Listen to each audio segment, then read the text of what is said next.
Good afternoon. મજામાં?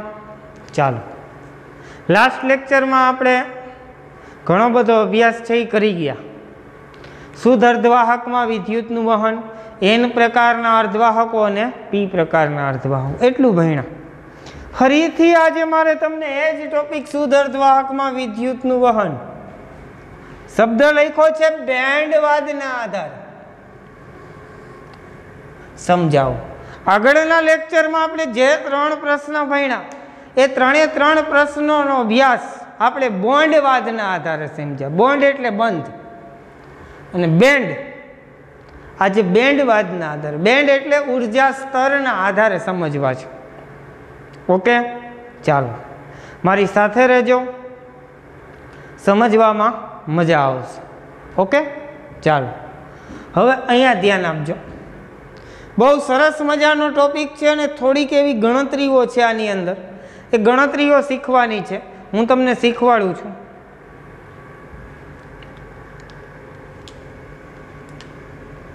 અહીંયા હું લખતો પણ જાઉં છું ટોપિક આખો. શુદ્ધ અર્ધવાહકમાં વિદ્યુતનું વહન સમજવા માટે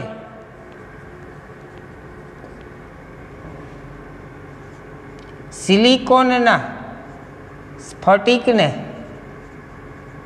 ધ્યાનમાં લો. એટલે કે આપણે આખી ચર્ચા સિલિકોનના સ્ફટિકના આધારે કરીએ છીએ. તમે ભાઈ જર્મેનિયમ સ્ફટિકના આધારે પણ આખી સંપૂર્ણ ચર્ચા છે એ કરી શકો. ઓકે, હવે જોજો. ધારો કે સિલિકોનનો સ્ફટિક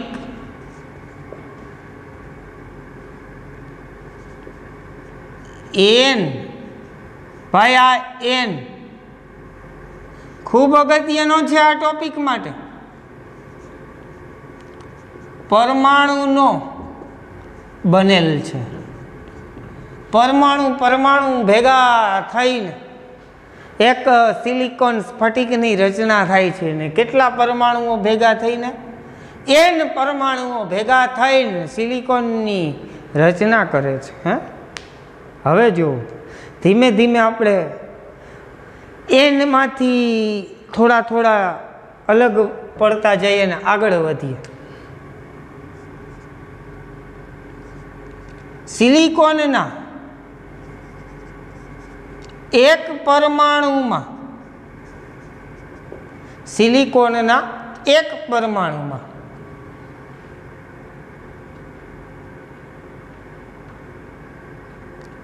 3s2 3p6 અનુસાર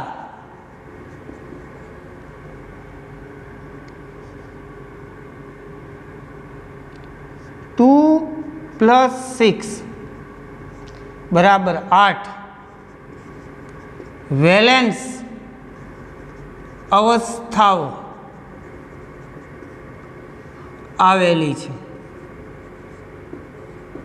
જેમાંથી સમજો ભાઈ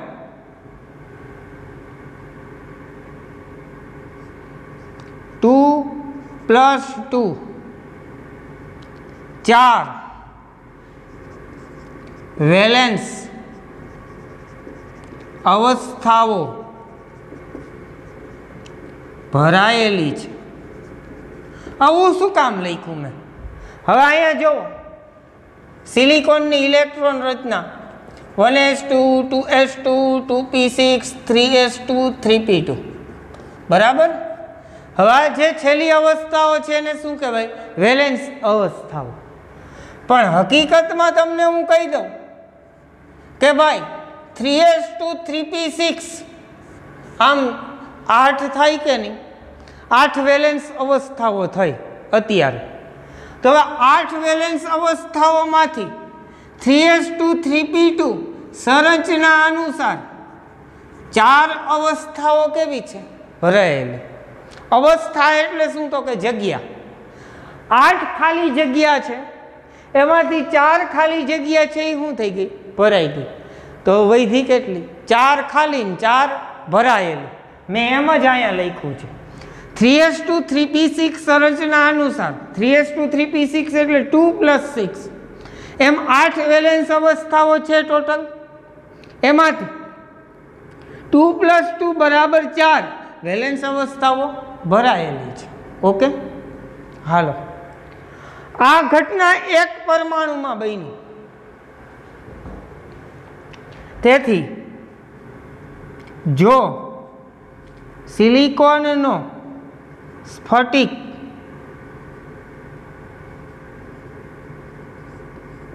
n પરમાણુઓનો બનેલ હોય તો n પરમાણુઓનો બનેલો હોય તો શું થાય? હવે જો એક પરમાણુ હતો, એક પરમાણુ કેટલો? એક. ત્યારે એની પાસે કેટલી વેલેન્સ અવસ્થાઓ ટોટલ હતી? 8.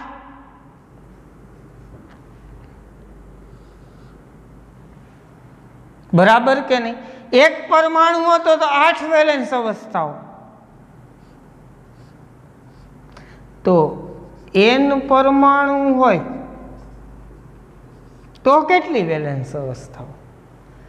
ગણતરી કરો. 8n.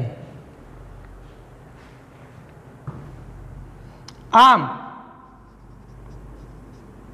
સિલિકોન સ્ફટિકમાં કુલ 8n અવસ્થાઓ આવેલી હોય છે. હા કે ના? રેડી? હવે એમાંથી ફરીથી પાછી ગણતરી કરી કે ભાઈ એક પરમાણુ હોય તો એમાં 4 અવસ્થાઓ કેવી હોય? ભરાયેલી. એક પરમાણુ હોય તો એમાં 4 અવસ્થાઓ કેવી હોય? ભરાયેલી. તો આ સ્ફટિક તો n પરમાણુઓનો બનેલો છે.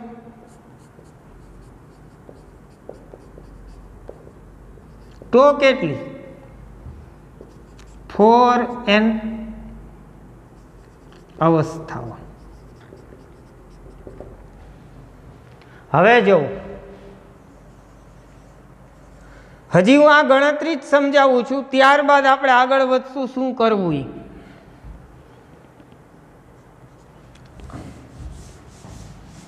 આમ સિલિકોન સ્ફટિકમાં 4n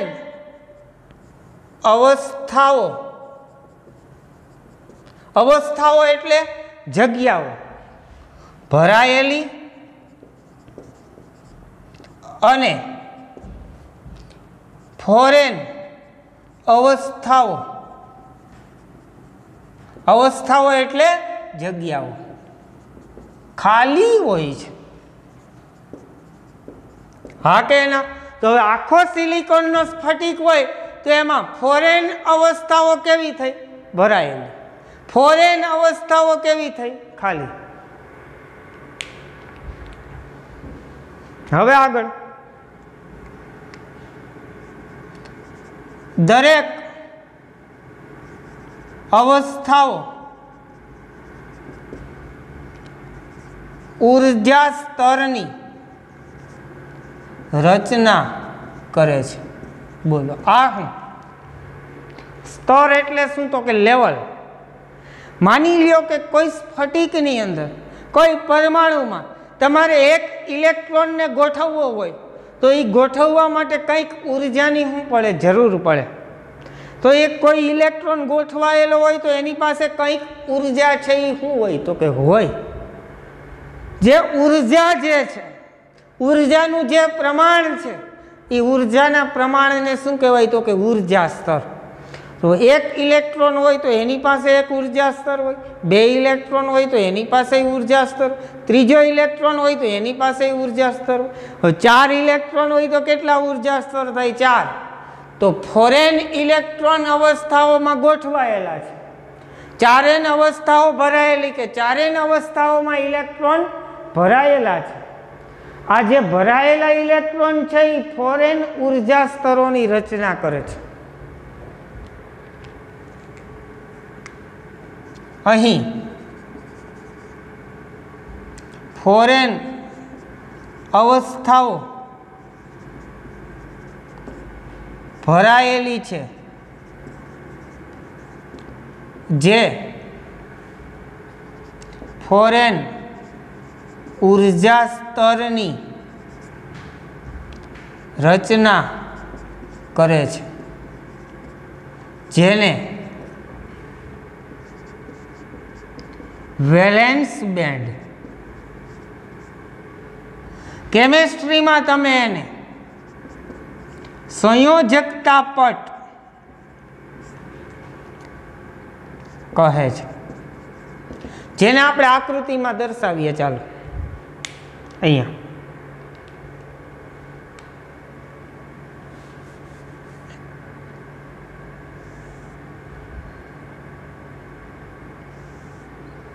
અસંખ્ય આવી લીટીઓ હોય. 4n એટલે આપને ખબર જ નથી, 4 ગુણ્યા n.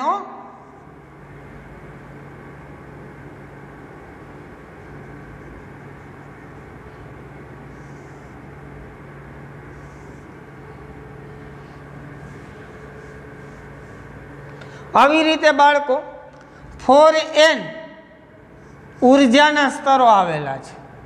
અને આ જે ફોરેન ઉર્જાના સ્તરો છે જેને આપણે કહીએ છીએ શું? તો કે વેલેન્સ બેન્ડ. હવે તમને ખબર છે કે આ સંખ્યા કેટલી? તો કે 4n. અને આ દરેકની અંદર એક એક ઇલેક્ટ્રોન શું હશે? તો કે ગોઠવાયેલો હશે.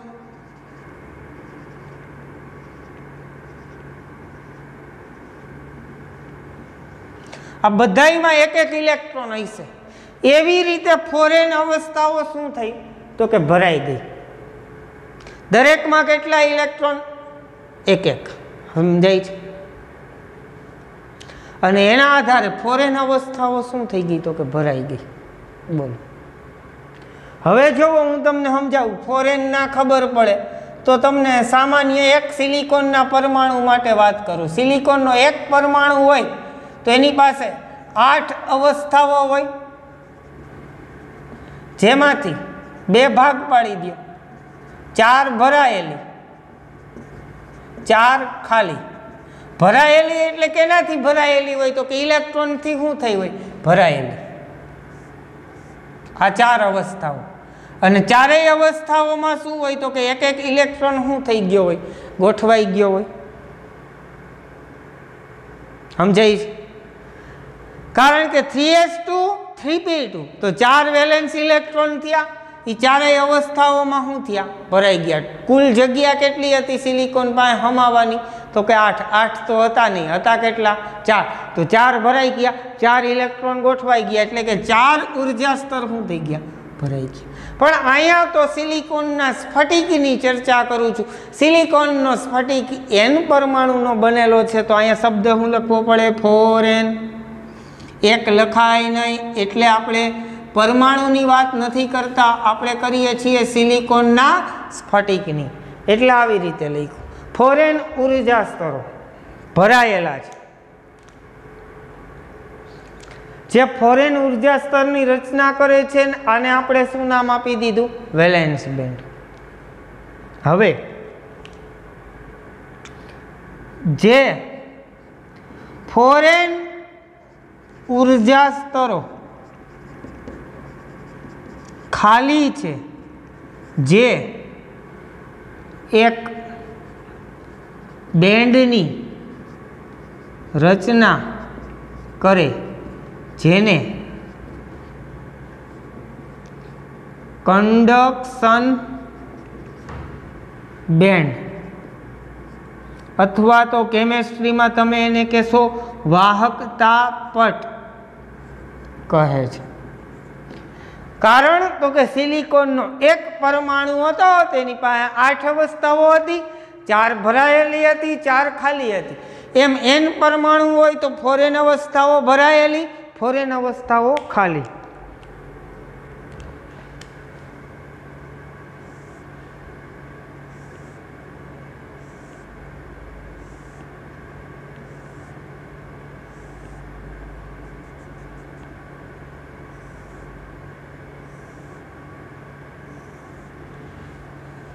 આવી રીતે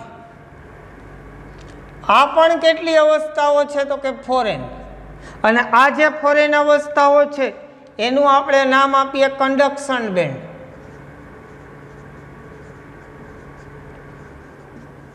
હવે જો મેં અહીંયા થોડીક જગ્યા રાખી વેલેન્સ બેન્ડ અને કંડક્શન બેન્ડ વચ્ચે, જ્યાં એક પણ ઉર્જા સ્તર આવેલું નથી. જે એક પણ ઉર્જા સ્તર આવેલું નથી એને કહેવાય ફોરબિડન ગેપ. શું કહેવાય? Forbidden gap. શું કહેવાય? Forbidden gap. અથવા તો એનું બીજું નામ છે એનર્જી ગેપ. શું નામ છે? Energy gap. તો આ ફોરબિડન ગેપ એટલે શું?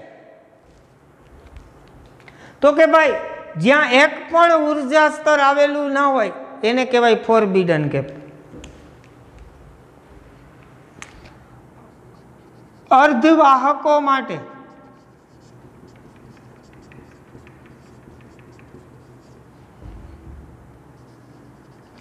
ફોરબિડન ગેપની પહોળાઈ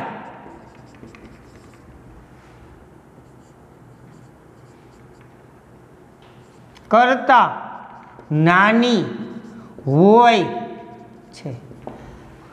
આ 3eV કરતા ફોરબિડન ગેપની પહોળાઈ છે એ કેવી હોય? નાની.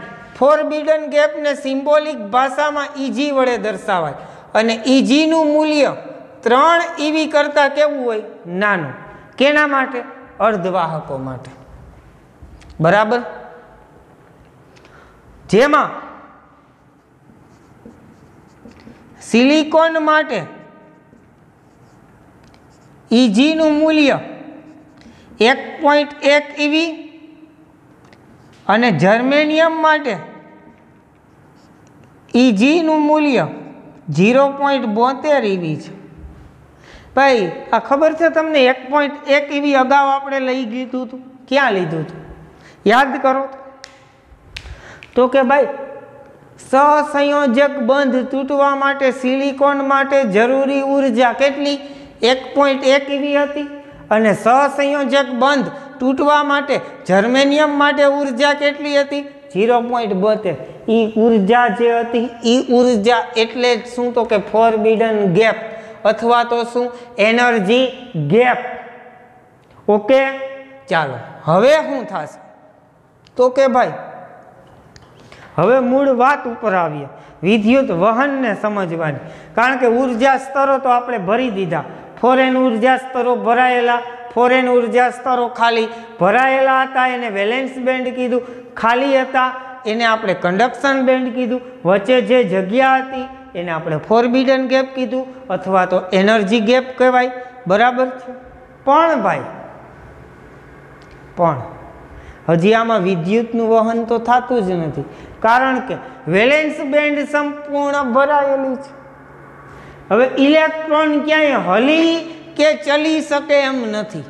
કારણ કે બધી જ અવસ્થાઓ હતી, બધી જ અવસ્થાઓ ભરાયેલી છે. અને ઇલેક્ટ્રોન જ્યાં સુધી ગતિ ના કરે ત્યાં સુધી વિદ્યુતનું વહન શક્ય જ નથી. Never possible. તો ઇલેક્ટ્રોનને ગતિ કરાવવી પડે. અને ઇલેક્ટ્રોન ગતિ ક્યારે કરે તો કે એને ઉર્જા આપો ત્યારે.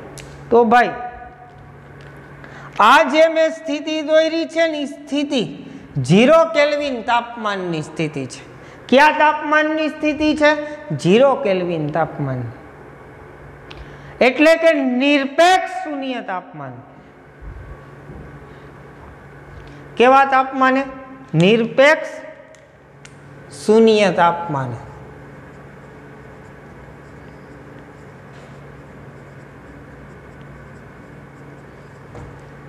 વેલેન્સ બેન્ડ સંપૂર્ણ ભરાયેલી હોય છે, જેથી વિદ્યુતનું વહન શક્ય નથી. વિદ્યુતનું વહન શક્ય નથી. સિલિકોન અવાહક તરીકે વર્તે છે. ઓકે, ચાલો. હવે તો ભાઈ વિદ્યુતનું વહન કરાવવું છે. કેવી રીતે કરાવી શકાય? કેવી રીતે? તો કે ભાઈ તમે કોઈ પણ કારણ કે આપણી પાસે એટલા ઉર્જા સ્તરો ખાલી છે, પણ ત્યાં જવું કેમ? અહીંયા પહોંચવું કેમ? તો કે ઇલેક્ટ્રોનને મારો પાટું વયો જાય ઉપર, પણ પાટું મારવા માટે કંઈક ઉર્જાની જરૂર પડે ને. કેટલી ઉર્જાની જરૂર પડે? સિલિકોન હોય તો 1.1 EV, જર્મેનિયમ હોય તો 0.72 EV. 1.1 EV અથવા તો તેના કરતાં વધારે ઉર્જા જો સિલિકોનના સ્ફટિકને તમે આપો, એટલે કે સહસંયોજક બંધમાં ભંગાણ પડે, અથવા તો અહીંયા તમે બોલતા હોય તો શું કરે? સિલિકોનના સ્ફટિકને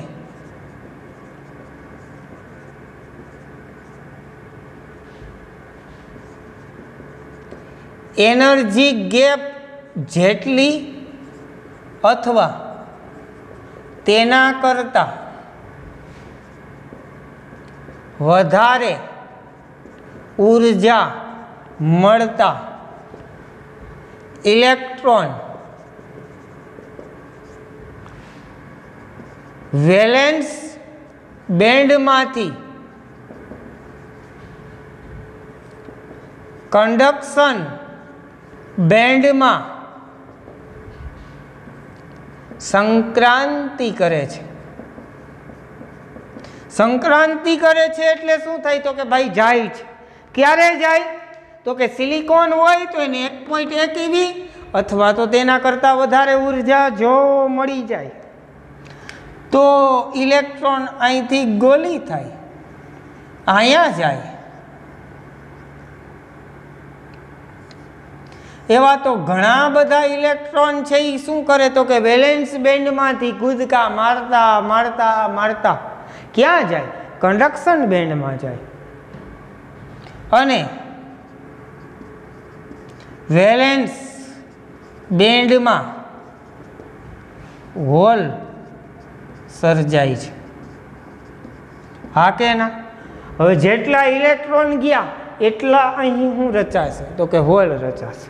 હવે તો કે ભાઈ ઇલેક્ટ્રોન અહીંથી અહીંયા, અહીંથી અહીંયા જઈ શકે? આ હોલની અંદર પુરાવાની વૃત્તિ ધરાવે, એટલે કે ઇલેક્ટ્રોન અહીંથી અહીંયા ગયો, અહીંથી અહીંયા ગયો તો એને મજા આવશે. મજા આવે એટલે કે ઇલેક્ટ્રોન ગતિ કરે. એવી જ રીતે ભાઈ અહીંયા તો ઇલેક્ટ્રોનને મોકળું મેદાન મળી ગયું, કારણ કે બે જ ઇલેક્ટ્રોન આપણે તો ખાલી દર્શાવ્યા, આવા ઘણા બધા એવા હોય, પણ બધાય તો ના એવા હોય. એટલે અહીંયા એને પુષ્કળ પ્રમાણમાં ગ્રાઉન્ડ મળી જશે, રમતનું મેદાન મળી જશે. ઇલેક્ટ્રોન અહીંયા આમ તેમ ભટકશે, રખડશે, એટલે ગતિ કરશે અને વિદ્યુતનું વહન છે એ થશે. આમ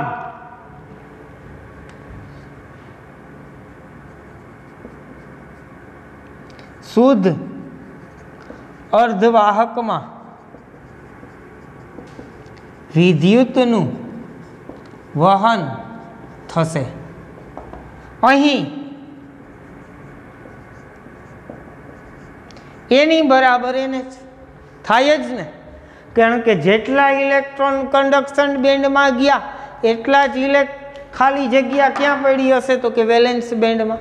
બે ભરાયેલા હોય તો બે ખાલી હોય. સમજાઈ ગયું? તો સંખ્યા ઘનતા કેવી થશે? સમાન. હાલો એક વખત ફરીથી હું તમને કહી દઉં, આ મોસ્ટ ઇમ્પોર્ટન્ટ ટોપિક છે. તેનું ઉદાહરણ આપણે લીધું ભાઈ તો કે સિલિકોનનું. N પરમાણુઓનો બનેલો હતો, જેમાંથી 8 અવસ્થાઓ હતી. કેવી? કુલ. શું કામ? 3s2 3p6 સંરચના અનુસાર. એમાંથી 4 અવસ્થાઓ કેવી થઈ? ભરાયેલી, એટલે 4 ખાલી. તો N પરમાણુનો બનેલો હોય તો કેટલી? એક પરમાણુ હોય તો 8 હોય, તો N હોય તો કેટલા? તો કે 8n ક્રોસ ગુણાકાર. હવે કુલ 8n અવસ્થાઓ આવેલી છે, એમાંથી 4n અવસ્થાઓ કેવી થશે? ભરાયેલી. એક હોય તો 4 ભરાયેલા, N હોય તો કેટલી ભરાયેલી? તો કે 4n. આ થઈ ગયું. જે એક બેન્ડની રચના કરે એ બેન્ડને આપણે શું નામ આપ્યું? તો કે વેલેન્સ બેન્ડ. ઓકે. ઉર્જા સ્તરની રચના કરે ને 4n ઉર્જા સ્તરો કેવા થશે? તો કે ભરાયેલા. જે એક બેન્ડની રચના કરે જેને આપણે નામ આપ્યું વેલેન્સ બેન્ડ અથવા તો સંયોજકતા. હવે 4n ઉર્જા સ્તરો કેવા હશે? તો ખાલી. જેને આપણે શું નામ આપ્યું? તો કે કન્ડક્શન બેન્ડ. કારણ કે એમાં એક પણ ઇલેક્ટ્રોન છે નહીં. હવે વચ્ચે આ જગ્યા રહી ગઈ, એ જગ્યાને શું કહેવાય? Forbidden gap. શું કહેવાય? Forbidden gap. નિરપેક્ષ શૂન્ય તાપમાન વેલેન્સ બેન્ડ કેવી હોય? તો કે સંપૂર્ણ ભરાયેલી. કન્ડક્શન બેન્ડ કેવી હોય? તો કે સંપૂર્ણ ખાલી. અવાહક તરીકે વર્તે. પણ જેવું થોડુંક એને તાપમાન મળી જાય, જેવી એને થોડીક ઉર્જા મળી જાય, કેટલી? 1.1 eV અથવા તો એના કરતાં વધારે. કોણ હોય? સિલિકોન. જર્મેનિયમ હોય તો કેટલી? 0.72 eV. તો કે ભાઈ ગતિ કરવાનું શરૂ કરે. એટલે કે ઇલેક્ટ્રોન કૂદકો મારીને વેલેન્સ બેન્ડમાંથી કન્ડક્શન બેન્ડમાં સંક્રાંતિ કરે. તો પછી એને મોકળું મેદાન મળી જાય અને વિદ્યુતનું વહન છે એ ચાલુ થઈ જાય. જેટલા કન્ડક્શન બેન્ડમાં ઇલેક્ટ્રોન હોય એટલા જ વેલેન્સ બેન્ડમાં શું હોય? તો કે હોલ હોય. એટલે કે એની બરાબર શું હોય? તો કે એને જ હોય. આ થઈ ગયું શુદ્ધ અર્ધવાહકમાં વિદ્યુતનું વહન. હવે આ જ રીતે N પ્રકાર અને પ્રી પ્રકારમાં વિદ્યુતનું વહન આપણે આવતા લેક્ચરમાં સમજવાના છીએ. એ પહેલાં હું તમને એક નીટનો ટોપિક કહી દઉં અહીંયા કે ભાઈ વેલેન્સ બેન્ડ હોય, આ એનું સૌથી ઉપરનું ઉર્જા સ્તર, જેને આપણે EV વડે દર્શાવીએ. કેના વડે? EV. સમજો.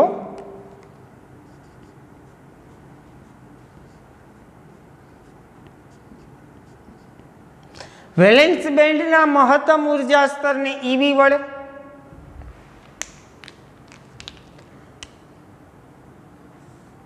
કન્ડક્શન બેન્ડના, હવે કન્ડક્શન બેન્ડમાં આ નીચેમાં નીચેનું ઉર્જા સ્તર, એની ઉપર આ એવી રીતે થયું. તો કે કન્ડક્શન બેન્ડના સૌથી નીચામાં નીચા ઉર્જા સ્તરને મેં શું નામ આપ્યું? EC. તો ભાઈ એનર્જી ગેપનું સૂત્ર થઈ ગયું એક. વેલેન્સ બેન્ડનું મહત્તમ ઉર્જા સ્તર, સોરી આવી રીતે EC માઇનસ શું થાય? EV. EG બરાબર EC minus EV. Valence conduction બેન્ડનું લઘુત્તમ ઉર્જા સ્તર અને વેલેન્સ બેન્ડના મહત્તમ ઉર્જા સ્તર વચ્ચેના તફાવતને એનર્જી ગેપ કહે છે. કન્ડક્શન બેન્ડના લઘુત્તમ ઉર્જા સ્તર અને વેલેન્સ બેન્ડના મહત્તમ ઉર્જા સ્તર વચ્ચેના તફાવતને એનર્જી ગેપ EG કહેવાય. શું કહેવાય? EG. હવે આ તો મહત્તમ ઉર્જા સ્તર હતું, આ તો લઘુત્તમ ઉર્જા સ્તર હતું. પણ કેનું? Conduction band. તો ભાઈ તમને કહી દઉં જાણ માટે કે ભાઈ EV કરતાં EC નું મૂલ્ય વધારે હોય. EV કરતાં EC નું મૂલ્ય છે એ વધારે હોય. સમજાય? શું કામ? તો કે EC છે EV કરતાં ઉપર આવી ગયું છે. રેડી? ચાલો, યાદ રહેશે? ઓકે, આ થઈ ગયું એનર્જી ગેપ. તમે નીચે વ્યાખ્યા લખી નાખજો એનર્જી ગેપની. શું લખશો? કંડક્શન બેન્ડના લઘુત્તમ ઉર્જા સ્તર અને વેલેન્સ બેન્ડના મહત્તમ ઉર્જા સ્તર વચ્ચેના તફાવતને એનર્જી ગેપ ઇજી કહે છે. આ નીટ માટે ઉપયોગી છે. ઓકે, ચાલો, મહાદેવ હર.